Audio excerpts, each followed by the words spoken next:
Metro রেলে ভাড়া কমানো সহ শিক্ষার্থীদের জন্য হাফ ভাড়া চালুর দাবি জানিয়ে রাজধানীতে শিক্ষার্থী সমাবেশ ও স্মারকলিপি কর্মসূচি পালিত হয়েছে। তাদের দাবি, বৈষম্যহীন দেশে মেট্রো রেলের বাড়তি ভাড়া আদায় এবং শিক্ষার্থীদের জন্য হাফ পাস না রাখা নতুন বৈষম্য তৈরি করেছে। তাই বৈষম্যহীন দেশ গড়ার স্বপ্ন নিয়ে রাজধানীর জাতীয় প্রেস ক্লাবের সামনে সমাবেশের আয়োজন করেছে সমাজতান্ত্রিক ছাত্র ফ্রন্ট।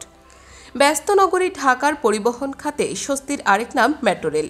ঢাকার অভ্যন্তরে যানজট কমাতে ও দ্রুত সময়ে যাত্রীদের গন্তব্যে পৌঁছাতে পরিবহন ব্যবস্থায় মেট্রো রেল এক অভাবনীয় সংযোজন। জুলাই মাসের ছাত্র আন্দোলনে দুর্বৃত্তদের হামলায় মেট্রো রেলের 2টি স্টেশন ক্ষতিগ্রস্ত হওয়ায় সাময়িকভাবে বন্ধ ছিল মেট্রো যোগাযোগ। আওয়ামী সরকার বলেছিল ক্ষতিগ্রস্ত মেট্রো রেল চালু হতে 1 বছর সময় লাগবে, অথচ সরকার পতনের কিছুদিন পরই পুনরায় মেট্রো রেল সেবা চালু করা হয়। এছাড়া চলতি সেপ্টেম্বর মাসে ক্ষতিগ্রস্ত স্টেশন দুটি চালু করার আশাবাদ জানিয়েছে সংশ্লিষ্ট কর্তৃপক্ষ।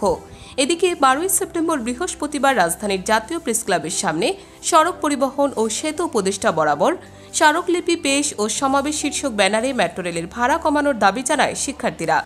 লিখিত বক্তব্যে শিক্ষার্থীরা বলেন, আওয়ামী লীগ সরকারের শাসনামলে আমরা দেখেছি দেশের সর্বত্র ছড়িয়েছিল ঘুষ, দুর্নীতি, লুটপাট ও অর্থ পাচার।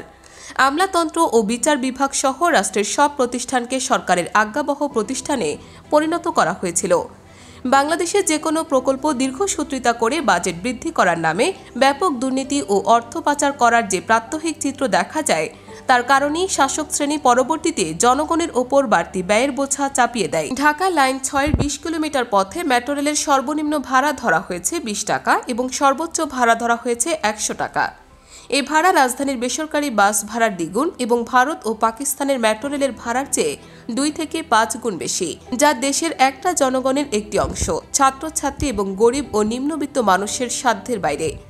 মেট্রো রেলের লাইন 6 চালু হওয়ার পর 2024-এর শুরু থেকেই ভাড়া কমানো এবং শিক্ষার্থীদের জন্য হাফ পাস কার্যকর করার দাবিতে ঢাকার বিভিন্ন স্থানে দফায় দফায় বিক্ষোভ করেছে শিক্ষার্থীরা।